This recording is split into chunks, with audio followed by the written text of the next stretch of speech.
Harihi Om. Sahana Vavatu, Sahanao Punaktu, Sahaviryan Karavavahai, Tejasvinavati Tamastuma Vidvishavahai. Om Shanti Shanti Shanti. Om Jaya Sri Krishna Chaitanya Prabhu Nityananda, Shri Advaita Gadadhara Shiva Sadi Gaura Bhakta Brinda. Hare Krishna, Krishna Krishna, Hare Hare, Hare Rama, Rama Rama, Hare Hare. Srila Prabhupada ki jai. So then we're continuing with Duryodhana has asked Bhishma Dev to explain, what are the strengths and weaknesses of the two armies on both sides, and who are their, great warriors, and what is their stations, what's their position. And so he's described so many Atiratis and Maharatis, and then Bhishma describes Karna as a half Arati.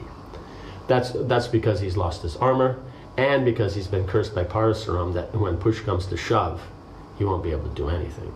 So even though he may be greater, he's reduced down to that position. Karna, not appreciating that, then makes so many comments. So then Karna continues speaking.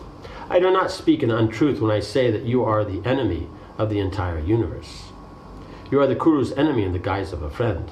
Who else would seek to create disunion among our forces and sap their energy by mean descriptions of their power? Right? Because he's taking it, he's the major one.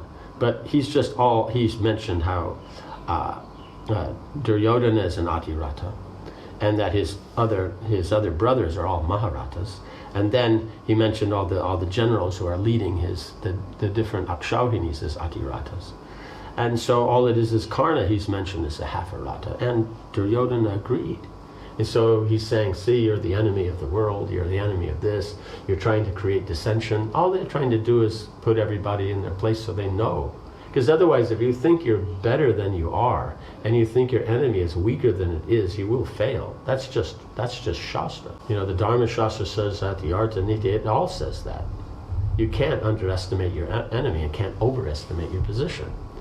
So here, they're thinking they're 16 times stronger than Arjuna, when actually it's a good chance it's not. It might be the other way around. So that means it's already a failure. That means they'll put up a good fight, but in the end, you see, it won't work. By saying that one is greater than another based on your own estimation, you simply discourage the fighters. You are moved only by desire and hatred. Like that. He's talking to a Mahabharata here. And so, no, he's not. He's just, in other words, he's just talking about, that's why the Pandavas and Bhishma always call him a Suta's son, because he behaves badly.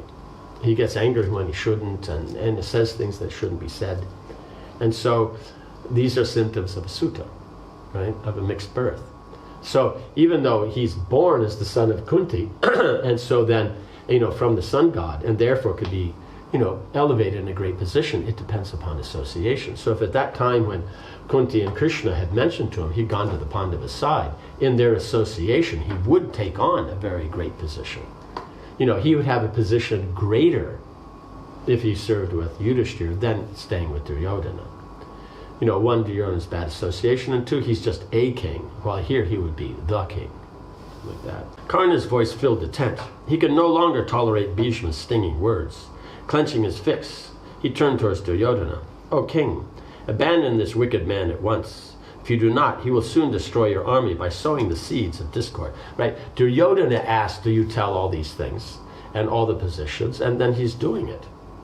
And then because he doesn't come out as an Atirata, if he had said Karna is an Atirata, Karna wouldn't be making this speech. He'd be, oh yes, this is great. What use are his estimations? Let me go out to meet the Pandava armies. They will soon be routed like bulls meeting a tiger. Bhishma boasts of being able to fight the universe, but his words are vain and empty. He is old and senile. His intelligence has become like a boy's. Reject him at once and choose me. Alone I can slay the Pandavas and all their followers. But I will not do it while Bhishma is still on the battlefield. The glory and fame of a victory goes to the commander and not to the individual fighters. I will do nothing to increase Bhishma's fame. When he is killed, I will come out and display my prowess. Right? And so he's saying Bhishma is causing dissension. He's the one that now won't fight. And he's saying Bhishma is the enemy. But he's just taken himself out of the fight. All the better for the Pandavas. Bhishma looked contemptuously at Karna. The time for battle has arrived. Long have I known this calamity would come. Now the burden of this battle, vast like the ocean, rests upon my shoulders. I have no desire to create dispute among our men. For this reason only do you still live, O son of Asuta. Although I am old and you are young, I would still immediately destroy your desire for battle and take your life. Right? But he knows that since he's the commander of this side, Duryodhana wants him there, and he'll be an asset to the battle. Therefore, he hasn't killed him already. Otherwise, in a fight, then, we have to remember is that Bhishma did defeat Parasuram. It means he came to the point where Parasuram could be defeated, and then the demigods told him, better you back out now, because, it shows some respect. He's a Brahmin and things like this. So, and Parasuram can defeat all the Kshatriyas. So he's in his own category here. He's in his own category, and Arjuna is in his own category, And Karna is good, but not like this. The Kuru commander felt his anger rising. Good men do not approve of self-praise, but I will say something now because I have lost my temper. When I attended the Swayamvar at Kashi, I single-handedly overpowered all the kings on earth. What have you done? You are an ill-starred man, and since your rival the Kurus have met with disaster. Prove your words in battle. I will see your actual strength when I see you escape from Arjuna, O evil-minded one. Duryodhana leapt up. Be peaceful, O son of Ganga. I need both you and Karna in this fight. No doubt you will both perform heroic deeds. Leave aside this petty squabbling, and tell me more of the strengths and weaknesses of the two sides. The fight will soon begin. Still glaring at Karna, Bhishma began to describe the Pandava strength. The pious king Yudhishthira is himself a mighty Mahabharata. He will roam about in battle like fire itself. His brother Bhimasena is powerful beyond measure. His strength is not human, and in a fight with either mace or arrows, he is without equal. The two sons of Madri are peerless fighters. Remembering their hard suffering in the forest, they will release the poison of their anger on your men. O king, all 5 Pandavas are great soul devotees of the Supreme Lord. They are invincible. They have all practiced asceticism, are devoted to virtue. Their prowess is incomparable, as you saw at the Rajasuya, when they conquered the earth. Even as children you saw their extraordinary strength, and that is when you first became envious of them. In my view, you should avoid them in battle. His point is, for Duryodhana, stay away from these 5, and you'll be okay. If you go up against any of these 5, it won't be good for you. And the only reason that he won't be killed by 4 of them is because Bhima said he'll kill him. And so the other 4, even though they could defeat him, no problem, they won't. Right? Out of deference to Bhima. Bhishma looked intently at Duryodhana as he spoke. Regarding the copper-eyed Arjuna, who has Narayan as his ally, I say this. No brave warrior in either army can match him in any way. Even among the gods, Gandharvas, Nagas, Rakshasas, and Yakshas, he has no equal. What to speak of among men? He has a Gandiva bow, a divine chariot drawn by horses that can fly at the speed of wind, impenetrable celestial armor, and 2 inexhaustible quivers. Right? He doesn't have to load arrows onto his chariot. He has the 2 quivers. He can shoot arrows all day. Other weapons, if he wants club or sword, something like that he might have on his chariot. Or if he has some of the special weapons he might have, that he might have there. But he doesn't need arrows. Others have to load thousands of arrows onto their chariots. And then now and again come back to get more, and then go out again. He knows every celestial weapon, and that's literal. He's not just saying, yes, he knows them all. He actually received them from the demigods themselves. Right? He will wreak havoc in your army. O king, only Preceptor or I can advance against him. There is no third warrior capable of standing before him when he pours forth his showers of arrows. But he is young and fit, while both Drona and I are old and worn out. He now waits for battle with Keshava at his side. So he's pointing out is that we're the only ones that can advance. It means we have the qualifications, we have the skills, we have the abilities, but you have to remember, we're older, he's young. And so therefore, naturally, then he'll do very well. But because at the time of the I think it's at the battle, I'm not sure if it was at the battle, Krishna's 125 and Arjuna and them, they're basically equal age, like that, or if it was when Krishna disappeared. But in any case, it's like at this point. And so, and Bhishma goes way back before, because you have Shantanu and then Dhritarashtra, who's elder and all that. Because he's the father in that of Duryodhana. And Duryodhana is a little bit older than Arjuna, because he's like just about the same age as Yudhishthira, but just young enough that Yudhishthira would be the senior. And then before that, then you have Bhishma Dev, who was there. So you're talking, here, possibly hundreds of years old and stuff, So, and Dwapara Yuga, they lived for 1,000 years, so. They're much older. He now waits for battle with Keshava at his side. All the kings in Duryodhana's tent heard Bhishma's description of Arjuna and felt shorn of power. Bhishma described the other fighters on the Pandava side. Having named many of them as Atiratas and Maharatas, he spoke about Shikandi. You have all heard that he is destined to kill me, but he was born a woman, and I will not therefore face him in battle. Listen now as I tell you his history, which I have heard from Narada Rishi. Right, how this all came to be. Chapter 2, Shikandi's destiny. As you know, I long ago accepted a vow neither to occupy the throne, nor to have children who could lay claim to it. My father, Shantanu, then married the beautiful Satyavati, and had 2 sons, Chitranga and Vichitravirya. Right? Does that make sense? So that's what I was saying, is you have Dhritarashtra, who will be older than this is what we mentioned, Duryodhana. Then he's technically the son of Vichitravirya, right?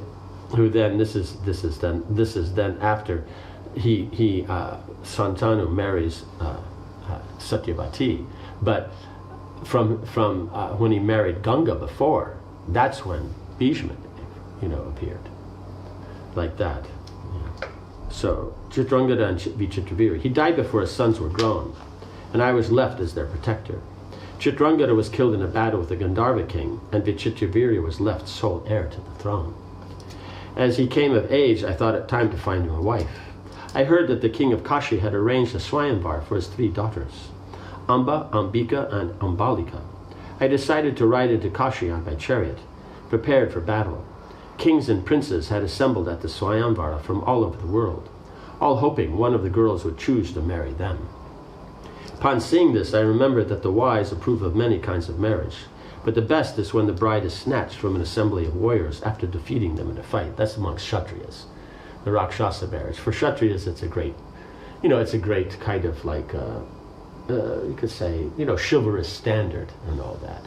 Of course, you see many times, like Ramachandra and that, they're married according to the Brahma rite and all that, because even they snatch the girl from then they're going to go back to their place, or at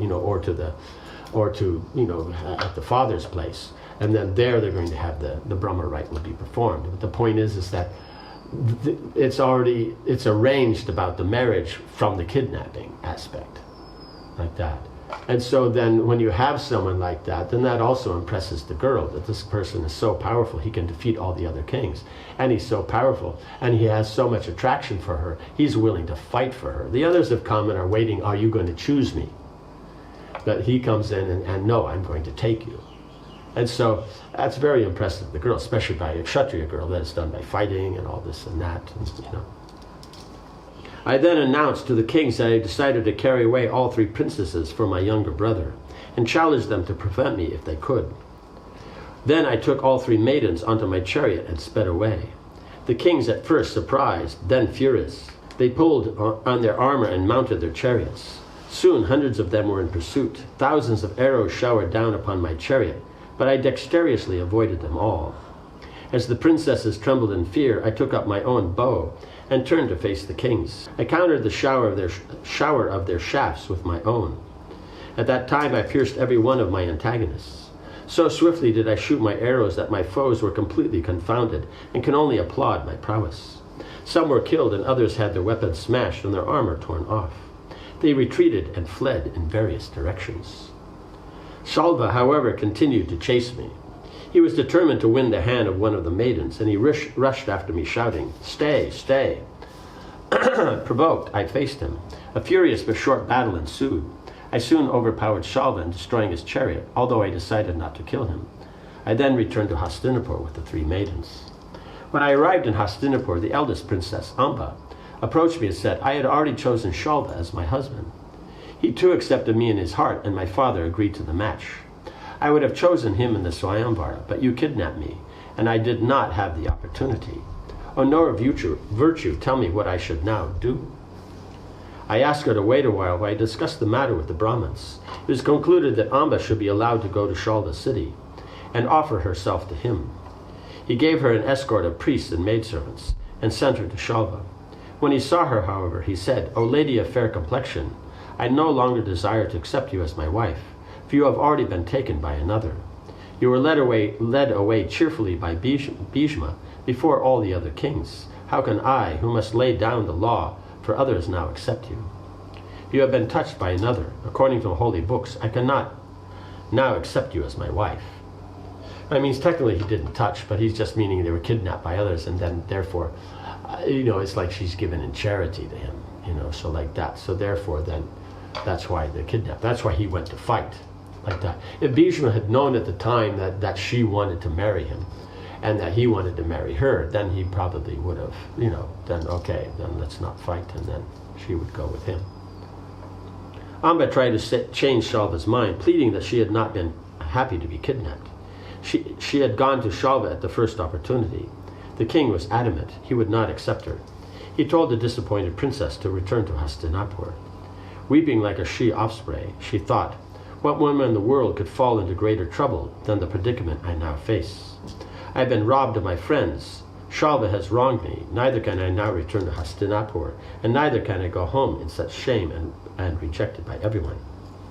Reflecting on the cause of her troubles, Amba decided that I was to blame. She wanted revenge. Rather than return to Hastinapur, she chose to go to a hermitage and stay the night. In the mornings, the rishis saw her weeping and inquired about her sorrow. The lady told them everything and asked them to help her, but the rishis replied, "We have renounced all worldly action. What can we possibly do to help your cause?" Amba asked that they allow her to remain with them and to engage in asceticism. She had decided that the calamity that had befallen her was a result of her past sins, and by practicing penance she could become freed from them. Right?